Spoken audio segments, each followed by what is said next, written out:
ধরবে সেটা সমান 0 ধরবে। x সমান 0 ধরলে এই x সমান 0টা কিন্তু এখানে x সমান 0 পথে বসতে পারবে না, এখানে আর এখানে বসতে হবে। অর্থাৎ এই x ইকুয়াল 0 যার জন্য ধরছো তার জন্য x ইকুয়াল 0 বসতে পারবে না।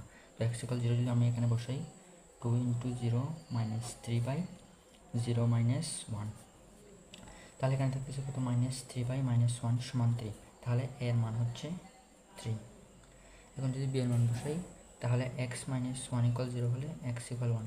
এখন x = 1টা এখানে আর এখানে বসতে পারবো না, তাহলে এখানে বসছি দেখো 2 × 1 - 3/1।